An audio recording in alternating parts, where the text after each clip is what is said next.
السلام عليكم.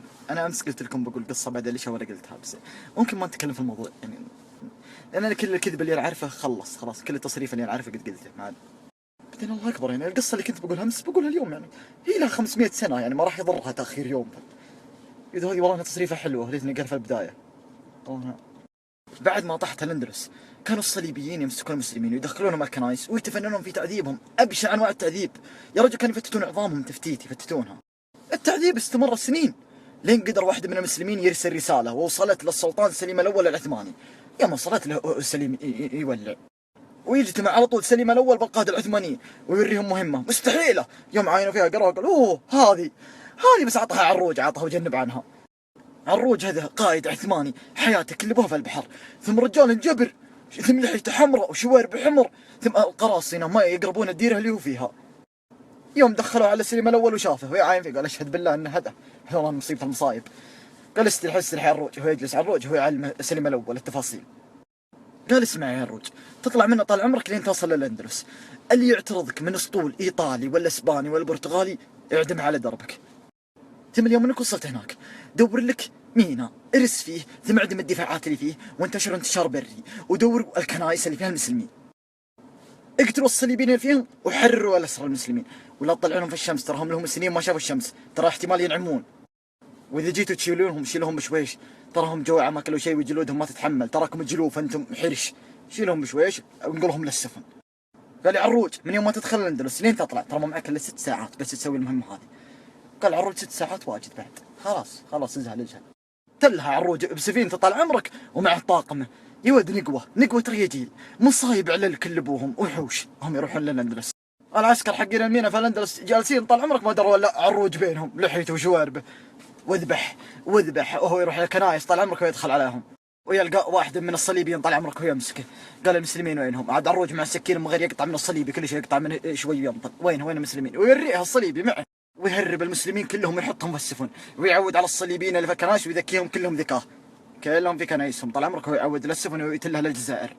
وصل الجزائر ونزل الاسرى اللي معه وقاعد يتعالجون، هو عاين في اخوياه. قال يا ولد انا ما برت تحرت الى الحين. قال والله انه مثلك. قال اجل عودنا عليهم وهو يعودون مره ثانيه. هو يدخل طال عمرك على الحاميه الاسبانيه، هو يسرف لك فيهم، هو يذبح ويطلع ويعود يركب سفينته ويروح. يا ولد اسبانيا يوم جو شاف اخوياهم يحسبون ضاربهم صاروخ، الواد متقطعين. ومن غير على الحاله انا من غير يفرف البحر طال عمرك، ثم وقف على الشاطئ، ثم نزل وذبح هو واخوياه، ثم عودوا وركبوا لين صار له الصيت والناس كلها تهرجبه.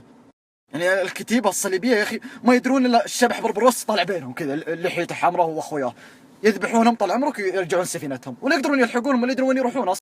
حتى ان الاوروبيين يعني الايطاليين من قوه الرعب اللي فيهم مسمينه الشبح بربروسا، يعني صاحب اللحيه الحمراء، يطلع لهم من العدم ويذبحهم ويرجع يختفي. وكان مستمر الرعب ذا لين مره اسروه فرسان القديس يوحنا، اسروه طال عمرك وجاء قائدهم يبي يشوفه بربروس هذا اللي لعب فينا.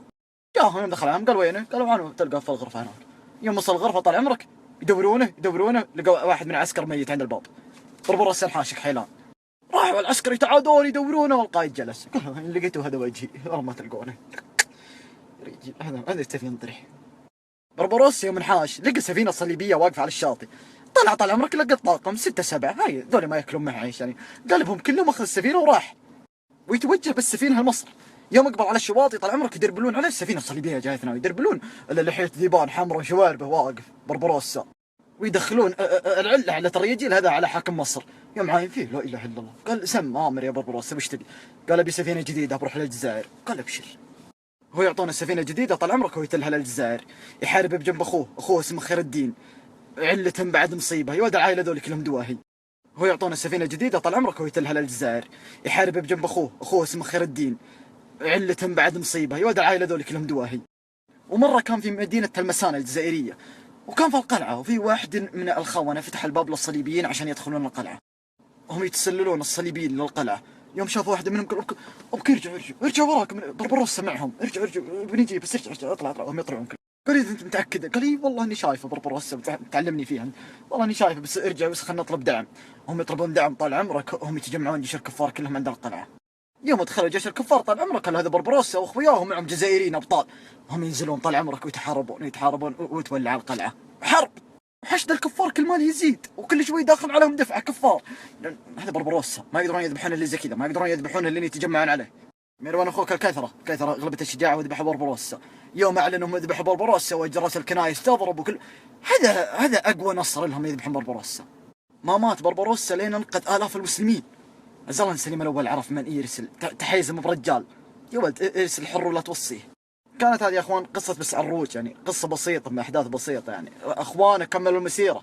بس هذه قصه عروج بربروسا ويقدرون على القصور والله.